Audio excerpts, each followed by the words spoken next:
Breaking news చూస్తున్నాం. Phone tapping కేసులో ఆరా మస్తాన్ను SIT మరోసారి విచారణ చేయబోతోంది.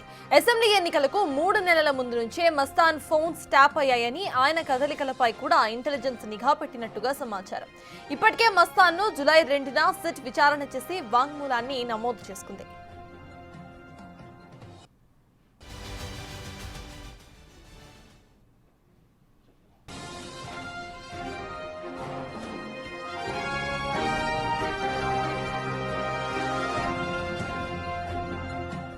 ఆరా మస్తాన్ 2014-2018 ఎన్నికల్లో బీఆర్ఎస్ పార్టీకి పనిచేశారు. కానీ 2023లో మాత్రం కాంగ్రెస్ కోసం పనిచేశారు. అప్పుడు బీఆర్ఎస్ లో చేరాలి అనుకున్న చాలా మంది కాంగ్రెస్ ముఖ్య నాయకులను కాంగ్రెస్ ప్రభుత్వం వస్తుందని ఆయన ఆపేశారు.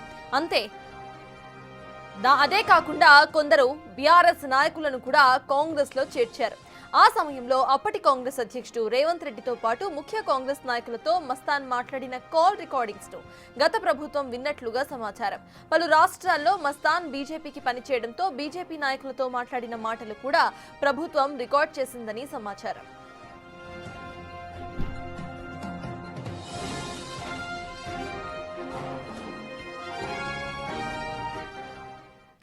ఇదే అంశంపై పూర్తి డీటెయిల్స్ మా ప్రతినిధి విజయ్ అందిస్తారు. విజయ్, చెప్పండి. ఇటు ఆరా మస్తాన్ ఫోన్ కూడా ట్యాప్ అయినట్టుగా తెలుస్తోంది.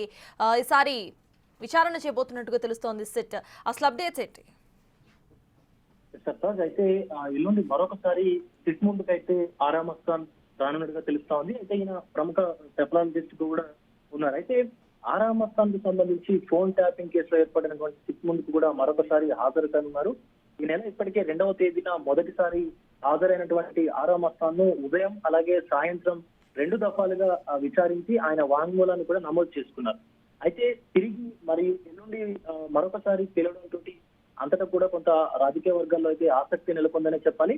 అయితే గత అసెంబ్లీ ఎన్నికలకు 3 నెలల ముందు నుండే ఆరా మస్తాన్ ఫోన్లను ట్యాప్ చేయడమే కాకుండా ఆయన కదలికల పైన కూడా ఇంటెలిజెన్స్ నిఘా పెట్టినట్టుగా కూడా తెలుస్తా ఉంది. అయితే అప్పటి ఈ తతంగం అంతా నడిపించినటువంటి ప్రభాకర్ రావుతో పాటు మిగతా వారందరూ కూడా ఆరా మస్తాన్కు సంబంధించిన ఫోన్లను, ఆయన కుటుంబ సభ్యులకు సంబంధించినటువంటి వివరాలు కూడా అన్ని తీసుకుని ఇంటెలిజెన్స్ ద్వారా నిఘా పెట్టినట్టుగా తెలుస్తా ఉంది. అయితే ఆయన ఎవరెవరిని కలుస్తున్నారు, అలాగే ఇంకా ఎక్కడికి వెళ్తా ఉన్నారనే సమాచారాన్ని కూడా ఎప్పటికప్పుడు పైన ఉన్నటువంటి ఉన్నతాధికారులకు, అలాగే అప్పుడు ప్రభుత్వంలో ఉన్నటువంటి ప్రభుత్వ పెద్దలకు కూడా తెలియజేయడానికి 2 ప్రత్యేకమైనటువంటి బృందాలను కూడా ఏర్పాటు చేసి మరి ఈ సమాచారం సేకరించినట్టుగా తెలుస్తా ఉంది. అయితే మనం 2014లో చూసినట్లయితే 2014 అలాగే 2018లో అసెంబ్లీ ఎన్నికల టైంలో అయితే అప్పుడు అప్పటి టిఆర్ఎస్ పార్టీకి పనిచేశారు.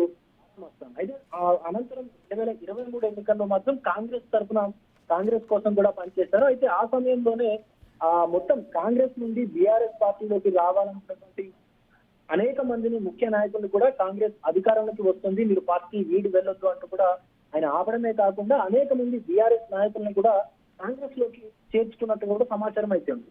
సో ఆ సమయంలోనే పిసిసి అధ్యక్షుడుగా ఉన్నటువంటి నేటి ముఖ్యమంత్రి రేవంత్ రెడ్డితో పాటు అనేక మంది కాంగ్రెస్ ముఖ్య నాయకులతో మాట్లాడినటువంటి కాల్ రికార్డ్స్ ఏవైతే ఉంటాయో అవన్నీ కూడా గత ప్రభుత్వం దొంగచాటుగా విన్నట్టుగా కూడా సమాచారం అయితే ఉంది. దేశంలోని పలు పార్టీలకు, అంటే పలు రాష్ట్రాలు ఉన్నటువంటి బీజేపీకి పనిచేస్తా ఉన్నారు ఆరా మస్తాన్. అయితే మరి ఆ పార్టీ నాయకులతో మాట్లాడినటువంటి మాటలు కూడా గత ప్రభుత్వం రికార్డు చేసినట్టుగా తెలుస్తా ఉంది.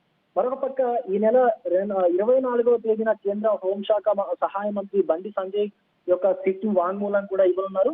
అయితే సిట్ ముందు బండి సంజయ్ హాజరవుతున్నటువంటి నేపథ్యంలోనే ఇద్దరికి, అంటే అప్పుడు బండి సంజయ్ కి అటు ఆరా మస్తాన్ కి మధ్యనటువంటి జరిగినటువంటి ఫోన్ సంభాషణ ఏదైతే ఉందో దానికి సంబంధించి కూడా మరొకసారి ఇటు ఆరా మస్తాన్ కూడా పిలుస్తున్నట్టుగా తెలుస్తోంది సిట్ అధికారులు. అయితే మరొకసారి కూడా వీరి సంభాషణల పైన వాంగ్మూలాన్ని నమోదు చేసే అవకాశం కూడా ఉన్నట్టుగా విశ్లేషకులు అయితే భావిస్తా ఉన్నారు. దీనికి సంబంధించి రాజకీయ వర్గాల్లో అయితే కొంత ఉత్కంఠగా నెలకొన్నటువంటి పరిస్థితి కనిపిస్తా ఉంది. సర్తాజ్.